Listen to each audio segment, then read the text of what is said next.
Gimbal versus handheld. It's not a competition. It's not a preference. It's a choice born from one simple question. Why am I doing this? I've shot entire commercials using just the gimbal and others completely handheld. In most cases, I combined the two, but in every decision there was a clear motivation, and that's what this video is all about. Understanding when to use what and how it will influence the feeling. When choosing between gimbal and handheld, the two most important factors to consider is feeling and movement. Starting with camera movement, you've got two types, motivated movement and unmotivated movement. Motivated movement is when the camera has a reason to move. The camera is keeping up with the subject with a level of consistent framing. Regardless of the direction, the movement of the camera feels 100% motivated by the movement of the character.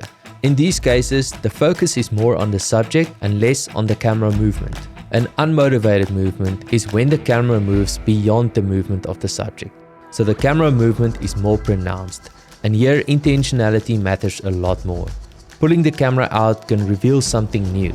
Pushing in can take you into someone's mind or make a statement. This is important. All of these movements can work on a gimbal or handheld, but this is where the feeling aspect comes in. Gimbals are all about stability and focus, where handheld is about energy and emotion. The first question you have to ask yourself is what or who is the focus of the shot, and what is the energy and emotion that you want to convey. A smooth, stable movement on a gimbal has the ability to keep the focus on a character driving attention away from the camera. For this reason, any motivated or unmotivated movement that covers a significant distance generally works better, although there are cases where one will still choose handheld. In this shot, I'm covering a lot of ground, and shooting handheld will draw a lot of attention to the camera. Now, I recently got my hands on the DJI RS5. With gear, I always tend to skip a generation or two unless it offers a significant upgrade. But I was really interested in the enhanced intelligent tracking module. The unit magnetically connects to the gimbal and actually displays a feed on the gimbal screen. After using it in a variety of scenarios, I can confidently say that it's a worthy upgrade. One of my favorite ways to use it is tracking a subject with the camera going backwards. It's one thing to do this shot on a stable floor, but on a hiking trail like this, it's impossible to keep the subject in frame without stumbling over something. With a simple gesture, it tracks the subject, and using the electronic briefcase handle, I can aim the camera backwards and 100% focus in front of me while the tracker nails the framing. Something I really like is that the module automatically identifies moving objects, and tracking can be activated by gestures or simply tapping the trigger button. The included briefcase handle actually speaks electronically to the gimbal, so you have the ability to use the joystick to adjust your framing and press record without taking your hand off the handle. Tracking your subject like this makes it easy to keep the framing consistent, so it works great for motivated movements. The difference between a moving shot over a distance and a static handheld shot is all about focus. A motivated tracking shot works well on the gimbal and keeps the focus on the subject's feet. If you go for a subtle handheld shot, immediately the focus is more on the log and surroundings. Imagine a woman taking a stroll next to the river.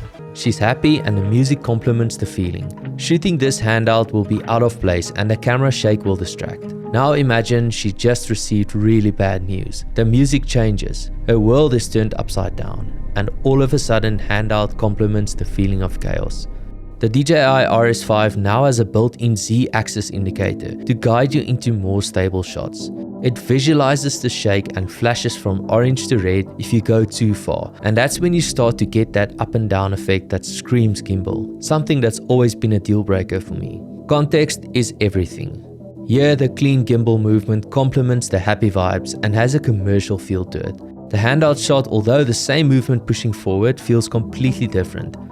Our subject has an emotional response. Bad news perhaps. The imperfect movement of shooting handheld complements her emotion a lot better than a smooth gimbal shot. The real magic happens when you combine the two with clear intent. Here's a few examples from some of my recent short films.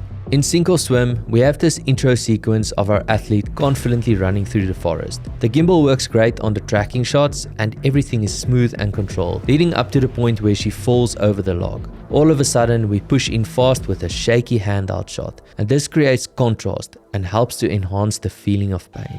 In liminality, we jump between scenes throughout the film. In the final performance where the artist is all dressed up and confident, the smooth gimbal shots do the talking. Flashing back to the chaos of the preparation, handheld carries the emotion better.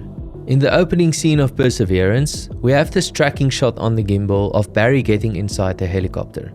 The feeling is supposed to inspire confidence, so the smooth, dynamic movement of the gimbal keeps the focus on the character. We reflect back to his past with a forward push into his mind, and then cut to a whole sequence of handheld shots, because it better represents all the difficulties he had to go through.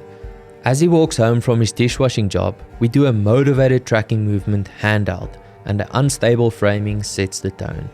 A slow push into his room studying late at night, handheld and not perfect. All these shots complement the music and emotion of the story. In Dystopia, the character is stuck in a time loop and being chased and killed over and over again. The uncertainty and utter chaos calls for handheld. It's only at the end, as he starts to gain ground on his attacker, that we brought out the gimbal with this tracking shot past the pillars. This portrays his confidence that he's starting to get the upper hand. Quick tip: if you want to get maximum stability out of your gimbal, it's important to optimize balance after every adjustment. Whether you zoom in or add a filter in front, always rebalance the gimbal to perfection before you carry on. I even calibrate it every single time, because you want the motors to work as little as possible. Another awesome feature of the RS5 is the fine-tuning knobs on all three axes, making it much faster to do on the fly. The best way to do this is to turn off the auto lock while in standby mode. This just disables the motors and gives you the freedom to quickly adjust the knobs and hit the power button again to get back into the action.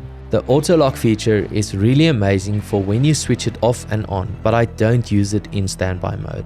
I recently had the opportunity to shoot with the incredible Reubn Maimela, the freestyle football champion of South Africa. I filmed about 50% handheld and 50% on the RS5. A shot like this where he spins the ball wants a clean, smooth gimbal movement. Doing a half orbit as he spins around, gimbal shot. Shooting handheld is not just about emotion, but can also create energy in a way a gimbal cannot. It's only when he started doing movements on the ground where handheld became the better choice, because the rapid movements created more energy. Look at me, wait. I'm telling you the truth. I'm telling you.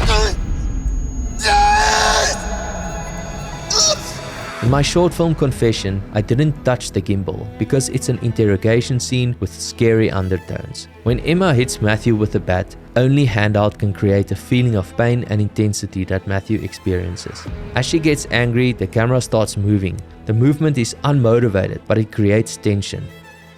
Having said all of this, the conclusion is simple. A gimbal is a tool I cannot live without, but one I also don't want to use for everything. So you always have to ask yourself, why am I doing this? If you want to learn more about how I color grade and how I light my scenes, check out the links in the description below. Thanks so much for watching, and I'll see you in the next one.